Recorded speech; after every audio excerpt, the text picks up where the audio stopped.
Iran, Israel మధ్య ఉద్రిక్తతలను తగ్గించేందుకు జెనీవాలో జరిగిన దౌత్యపరమైన చర్చలు విఫలమయ్యాయి. యుద్ధం రెండో వారానికి చేరగా ఇరు దేశాలు పరస్పరం మరింత ఉధృతంగా దాడులు చేసుకున్నాయి.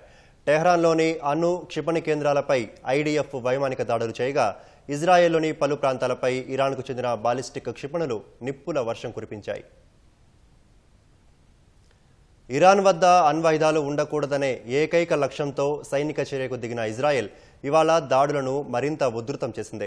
టెహ్రాన్కు చెందిన అతిపెద్ద అణు కేంద్రాల్లో ఒకటైన ఇస్ఫహాన్ లక్ష్యంగా వైమానిక దాడులు చేసినట్లు ఇరాన్కు చెందిన ఫార్స్ న్యూస్ ఏజెన్సీ ప్రకటించింది. ఇప్పటి వరకు ప్రమాదకర వస్తువులు లీక్ కాలేదని తెలిపింది. దాడులు జరిగిన ప్రదేశంలో అణ్వాయుధాల తయారీకి అవసరమయ్యే పరికరాలు, ప్రాజెక్టులు ఉన్నట్లు ఇరాన్ అధికారులు తెలిపారు. కోమ్ నగరంలోని ఓ భవనంపై ఇజ్రాయెల్ జరిపిన దాడిలో 16 ఏళ్ల వ్యక్తి చనిపోవడంతో పాటు మరో 2 గాయపడినట్లు ఇరాన్ మీడియా తెలిపింది.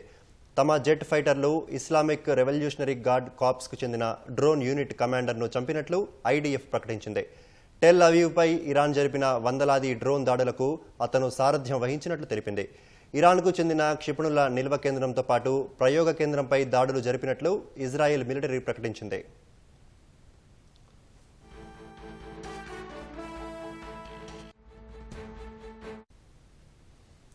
ఇరాన్ వందలాదిగా క్షిపణులను ప్రయోగించినట్లు ఇజ్రాయెల్ మిలిటరీ హెచ్చరించడంతో టెల్ అవీవ్ సహా సెంట్రల్ ఇజ్రాయెల్, దక్షిణ ఇజ్రాయెల్ ఆక్రమిత వెస్ట్ బ్యాంకులో సైరన్ల మోత మోగింది.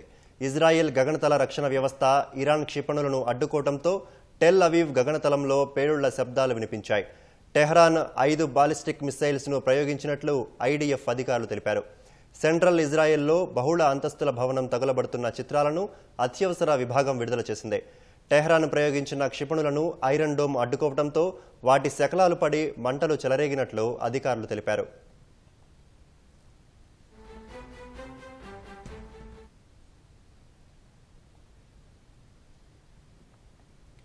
తమ దేశ భద్రతకు ముప్పుగా మారిన ఇరాన్ అణు కార్యక్రమాలతో పాటు బాలిస్టిక్ క్షిపణులను నాశనం చేసే వరకు టెహ్రాన్పై మిలిటరీ ఆపరేషన్ కొనసాగుతుందని ఇజ్రాయెల్ ప్రధాని నెతన్యాహు తెలిపారు.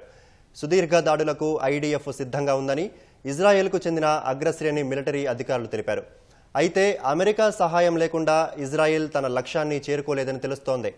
ఎందుకంటే భూగర్భంలో ఉన్న ఇరాన్ ఫోర్డో అణు కేంద్రాన్ని అమెరికాకు చెందిన బంకర్ బస్టర్ బాంబులు తప్ప మరేవీ దాన్ని చేరుకోలేవు.